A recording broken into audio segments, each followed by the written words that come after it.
The snow fell quietly on Fifth Avenue as Jonathan Blake stepped out of his evening business meeting. At 37, he'd grown accustomed to these late nights, the endless negotiations that built his commercial development empire.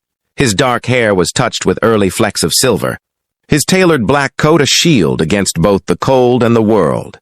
Success had come early for Jonathan, but it had cost him something he was only beginning to understand he'd lost. He was reaching for his phone to call his driver when he heard a small voice, barely audible above the whisper of falling snow. "Excuse me, sir?" Jonathan looked down to find a little girl standing on the sidewalk, no more than 4 years old. She had reddish-blonde curls escaping from beneath a worn knit cap, her cheeks pink from the cold. She wore a puffy beige coat that had seen better days, a red dress visible beneath it, and small boots that were slightly too large. A green backpack hung from her tiny shoulders, and her blue eyes were wide with an emotion Jonathan recognized immediately as fear. "Are you lost, sweetheart?" he asked, crouching down to her level. The sidewalk was cold beneath his knees, dampness seeping through his expensive trousers, but he didn't notice. The little girl nodded slowly, her lower lip trembling. "I can't wake up my mom." The words hit Jonathan like a physical blow. "What do you mean you can't wake her up?" "Where is she?" "At home. I tried and tried, but she won't open her eyes. She's on the floor by the couch." Tears began sliding down the child's round cheeks. "I got scared. I remembered she said if there's ever an emergency, go find help. So I put on my coat and came outside, but everyone just walks past me." Jonathan's mind raced, years of executive decision-making kicking into focus. "What's your name, honey?" "Sophia Martinez?" "Okay, Sophia. I'm Jonathan.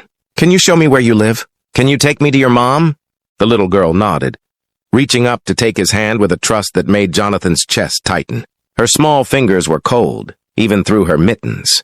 She led him down the street around a corner, and into a neighborhood that grew progressively shabbier. The elegant storefronts gave way to older buildings, some with broken windows, others with sagging steps. They stopped in front of a narrow brownstone that had been divided into apartments. Sophia pulled a key on a string from inside her coat, her fingers fumbling with the lock. Jonathan helped her, his hands steady despite the fear coursing through him. They climbed 2 flights of stairs, the wallpaper peeling, the carpet threadbare. Sophia's apartment was tiny, maybe 500 square feet total. But it was clean, Jonathan noticed, decorated with obvious care. Children's drawings covered one wall, held up with colorful tape. A small Christmas tree sat in the corner, handmade ornaments hanging from its branches. And there, just as Sophia had said, a woman lay motionless on the floor beside the couch. Jonathan rushed to her side, his fingers finding her neck, searching for a pulse. It was there, faint but steady. The woman was young, maybe 30, with light brown hair pulled back in a braid. Even unconscious, Jonathan could see the delicate features, the exhaustion etched into her face. Her skin was pale, too pale, and when he touched her forehead, it burned with fever. "Sophia, I need to call for help, okay?" Jonathan pulled out his phone, dialing 911 with shaking fingers. As he relayed the address to the dispatcher, he noticed the details of the room. A stack of medical bills on the small table, all marked "past due" in red. An empty prescription bottle on the counter. A calendar on the wall with shift schedules written in careful handwriting, double shifts marked in red. The paramedics arrived within minutes. Jonathan stood back, holding Sophia, who had buried her face in his coat. The little girl was trembling now, silent tears soaking through the expensive fabric. He rubbed her back gently, whispering reassurances he wasn't sure he believed. "Is she diabetic?" one of the paramedics asked, checking the woman's vital signs. "I don't know," Jonathan admitted. "I just found her." "Found her? Are you family?" "No, her daughter came to get me." It sounded absurd, explaining how a 4-year-old had walked through a snowstorm to find a stranger. But the paramedic just nodded, focused on his patient. They loaded the woman, Sophia's mother, onto a stretcher. "We're taking her to St. Mary's," the lead paramedic told Jonathan. "She's in diabetic shock. Looks like she's been sick and couldn't keep her medication down. She's lucky the little one knew to get help." At the hospital, Jonathan found himself in an uncomfortable plastic chair in the emergency room waiting area, still holding Sophia. The little girl had finally stopped crying, but she refused to let go of his hand. A nurse had brought her a juice box and some crackers, which she nibbled on mechanically. "Do you have any other family?" Jonathan asked gently. "Grandparents? An aunt or uncle?" Sophia shook her head. "Just Mommy. My daddy went away before I was born. Mommy says he wasn't ready to be a daddy." Jonathan felt something crack open inside his chest. This child, this brave little girl who'd walked into the snow to save her mother, was completely alone in the world except for the woman fighting for her life. Behind those emergency room doors, a social worker appeared, a tired-looking woman with kind eyes and a clipboard. "I'm Mrs. Patterson," she said softly. "Sophia, honey, can you tell me what happened tonight?" As Sophia recounted the story in her small, halting voice, Jonathan learned more. Her mother, Rebecca Martinez, worked as a night nurse at a care facility across town. She'd been battling the flu for days but couldn't afford to miss work. This evening, after coming home from a double shift, she'd collapsed.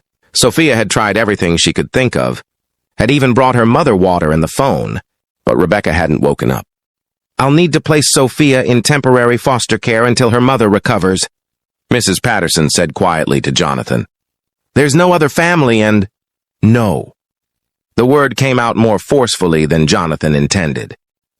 He softened his tone. "I mean, isn't there another option? I'll stay with her. Or she could come with me. You can't just send her off with strangers right now."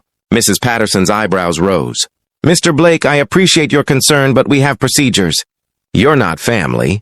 You're not even an acquaintance. The state has protocols for situations like this. Then I'll hire lawyers who can challenge those protocols." Jonathan was surprised by the intensity of his own reaction.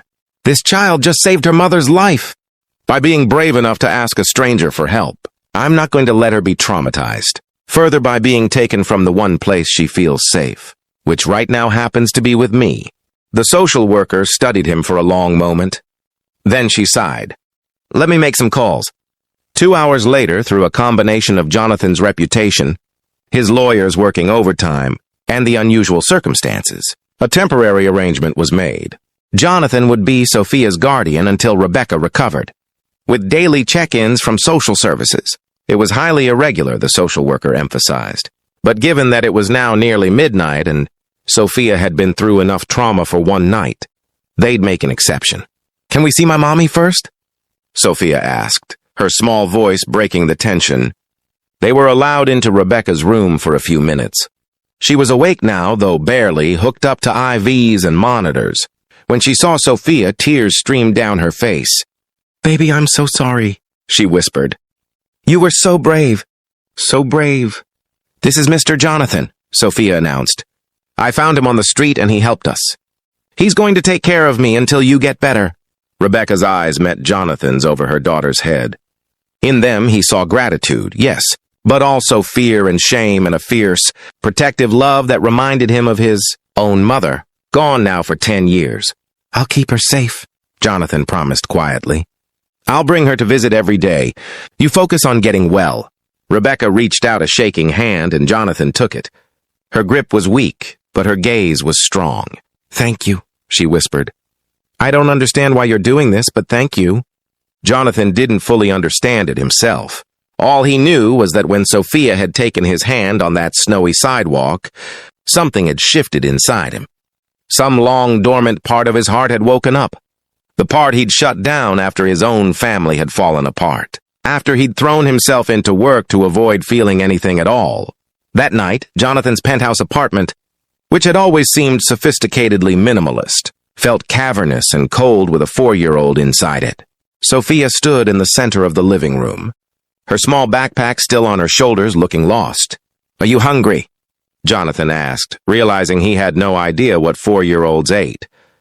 His refrigerator contained leftover Thai food, some craft beer, and a questionable container of yogurt. Sophia shook her head. "I'm sleepy, but I don't have my bed. We'll figure something out, come on." He led her to his guest room, which was decorated in stark whites and grays, clearly meant for adult visitors who never came. Sophia looked at the massive bed, then back at Jonathan. "It's too big," she said simply. "I'll get lost." Jonathan thought for a moment, then gathered pillows and blankets from a closet. On the floor beside the bed, he built a kind of nest, a smaller, cozier space. Sophia crawled into it gratefully. "Mr. Jonathan?" she said as he was turning to leave.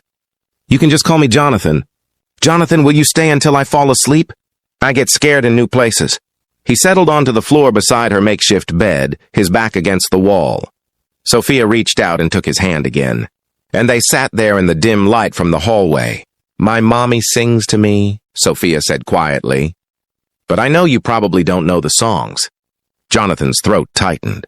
His own mother had sung to him years ago before the cancer took her. He'd forgotten that, or tried to. "I might know a few," he said softly, and began to hum an old lullaby, words he didn't know he still remembered coming back to him. Sophia was asleep within minutes, her breathing soft and even. But Jonathan stayed there, holding her small hand, watching this brave little girl who'd walked through a snowstorm to save her mother.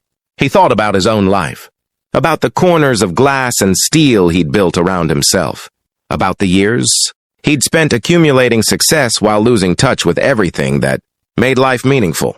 The next morning, Jonathan called his assistant and cleared his schedule. Then he took Sophia shopping, a surreal experience that involved learning what size clothing 4-year-olds wore, what foods they liked, what kind of toothbrush made brushing teeth less of a battle. Sophia helped, patiently explaining things to him as if he were the child. They visited Rebecca every day. Slowly, color returned to her face, strength to her voice. The doctors said she'd been pushing herself too hard for too long, that her body had simply given out. She needed rest, proper nutrition, and to actually take her medication regularly instead of rationing it to save money. During those visits, Jonathan learned Rebecca's story. She'd been a nursing student when she got pregnant. The father, a fellow student, had vanished immediately. Rebecca had dropped out to work, planning to return to school once Sophia was older. But that day never seemed to come. Every dollar went to rent, food, childcare. She worked doubles and triples, slept 4 hours a night, and still could barely make ends meet. "I try so hard," she told Jonathan one afternoon, tears in her eyes. "I want to give her everything. Dance classes and nice clothes and the books she loves, but there's never enough." Jonathan found himself telling her about his own mother, about growing up in a small apartment not unlike hers, about watching his mother work herself to exhaustion to give him opportunities. "She'd be proud of you," he said quietly. "You're doing what she did. You're putting your child first, always. That's everything." On the 5th day, as Rebecca was being discharged, Jonathan made a decision. He'd spent those 5 days living with Sophia, taking her to preschool, reading her bedtime stories, learning to make the dinosaur-shaped chicken nuggets she loved. He'd rearranged his life around nap times and snacks and the surprisingly complex social dynamics of 4-year-old friendships. And he'd felt more alive than he had in years. "I have a proposition," he told Rebecca as she packed up her hospital room, "and I need you to hear me out before you say no." Rebecca looked wary but nodded. "I have a property, a building I've been holding as an investment. It's in a good neighborhood, good schools. There's an apartment there, 3 bedrooms, that's been sitting empty. I'd like you and Sophia to live there. No rent. I can't possibly—" "I'm not finished." Jonathan held up a hand gently. "I'd also like to offer you a job. I need someone to manage the building, handle tenant relations, coordinate maintenance. It's flexible hours, mostly from home. It pays enough that you could work 1 job instead of 3 and still put money away. And it comes with health insurance." Rebecca was shaking her head, but Jonathan pressed on. "Here's the thing, Rebecca. Sophia saved your life that night. But I think maybe she saved mine too. I've spent 10 years building a company and forgetting how to be a person. These last 5 days, watching her draw pictures, listening to her talk about her day at school, helping her brush her teeth. It's reminded me what actually matters. I'm not offering charity. I'm offering a chance for all of us to have something better." "Why?" Rebecca whispered. "Why would you do all this?" Jonathan thought about that small hand taking his on a snowy sidewalk, about the trust in those blue eyes, about a little girl brave enough to walk into the dark to save her mother. He thought about his own mother, about chances given and received, about the way life sometimes offers unexpected redemption. "Because I can," he said simply. "Because you're raising an incredible human being who deserves stability and safety. Because I have more than I need, and you need more than you have. And that seems like something we should fix. And because," he paused, surprised by the emotion in his own voice. "Because I'd like to be part of your lives if you'll let me. Not as charity. As friends. As family, maybe, the kind you choose." Rebecca was crying now, and Jonathan handed her a tissue, giving her time. Finally, she spoke. "Okay," she said softly. "Okay, but on one condition. You let me pay rent even if it's minimal. And you let me earn this job, not just hand it to me. I need to know I'm contributing, that I'm not just someone's project." "Deal," Jonathan agreed. "Though I should warn you, Sophia's already informed me that I'm required to attend her dance recital next month. Apparently I'm family now, whether I agreed to it or not." Rebecca laughed through her tears. "She has a way of deciding these things." 3 months later, Jonathan sat in a folding chair in an elementary school gymnasium, watching 4-year-olds in various states of controlled chaos perform a dance routine. Sophia, in a sparkly blue costume, waved enthusiastically when she spotted him. Beside him, Rebecca squeezed his hand. "Thank you," she whispered. "For everything. For being there that night. For caring." Jonathan squeezed back. "Thank you for raising someone brave enough to ask a stranger for help. For teaching her that the world can be good, even when it's hard." On the stage, Sophia spun in slightly the wrong direction, crashed into another dancer, then giggled and kept going. Jonathan felt his heart swell with an affection he hadn't known he was capable of anymore. His phone buzzed with work emails, negotiations that needed his attention, deals that required his focus. He glanced at them, then turned the phone face down. The deals could wait. This moment, this little girl who'd changed his life with 5 simple words, this makeshift family he'd found in the snow, this was what mattered. Later, driving Rebecca and Sophia back to their apartment, with Sophia chattering about her performance and Rebecca laughing at her daughter's enthusiasm, Jonathan understood something fundamental. Success wasn't measured in buildings owned or deals closed.